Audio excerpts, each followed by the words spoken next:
All right, come a little closer. We're about to go back in time, back to the neon-soaked nights of the 1990s, to dig up a story of blood, power, and some very dark secrets. It's a story that kind of vanished from our screens almost as fast as it showed up. This is the story of Kindred the Embraced. I mean, just look at that tagline, a mob war with fangs. That says it all, doesn't it?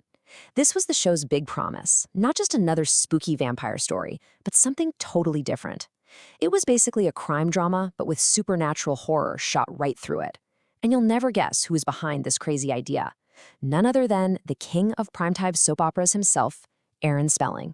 So picture this. It's 1996. The city is San Francisco, and running everything from the shadows is a secret society of vampires they call the Kindred.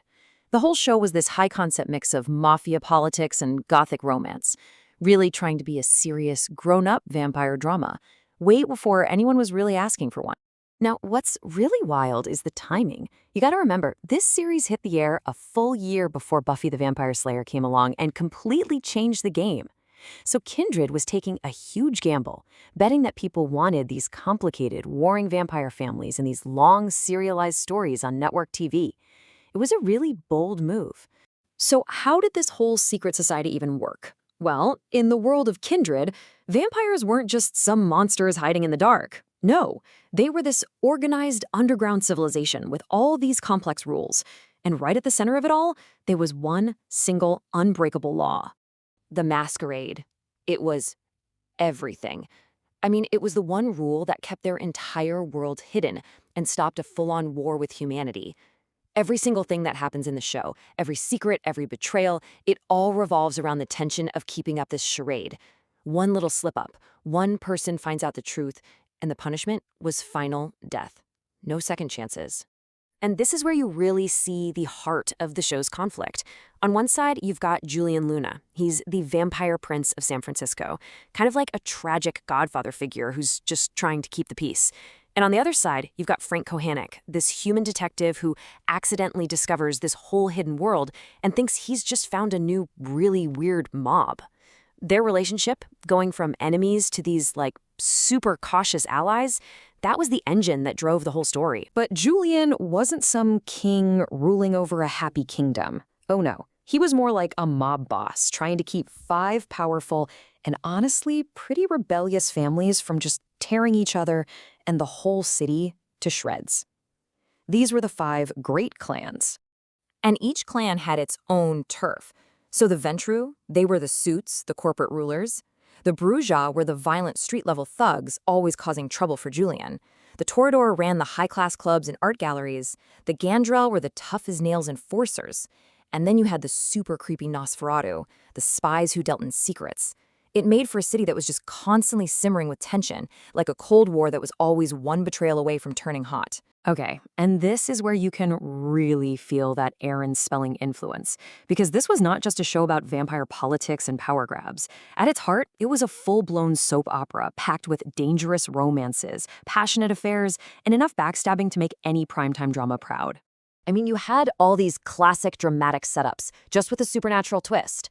There was this whole Romeo and Juliet thing between a gang leader and the prince's human relative. You had this constant power struggle with the Bruja leader, Eddie Fiore, who was literally always trying to assassinate Julian. And then the main romance. Prince Julian himself falls for a human reporter, which forces him to choose between the woman he loves and the absolute law he's sworn to protect.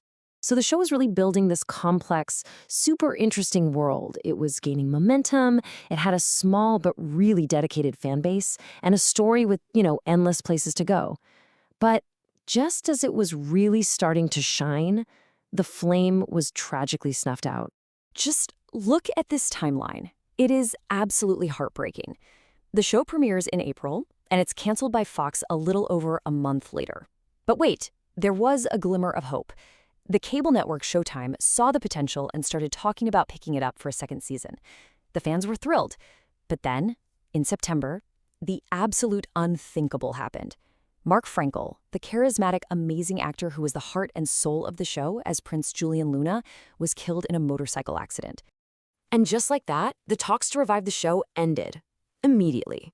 The producers just felt, and they were right, that the show could not go on without him.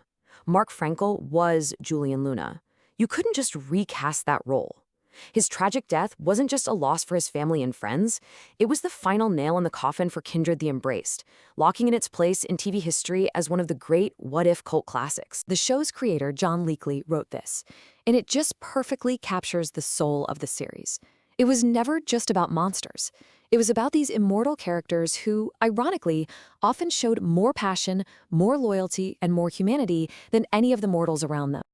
And that just leaves us all with that one big, lingering question. What could have been if the story had continued? What kinds of stories were left to tell? What would a second season, free from the roles of network TV on a channel like Showtime, have even looked like? We'll just never know. And maybe that's part of what makes this Lost Classic so special. If you're intrigued by this look into a Lost Classic, be sure to like this explainer and subscribe for more deep dives into shows you might have missed. And please, let us know in the comments what forgotten show we should cover next. We'd love to hear from you.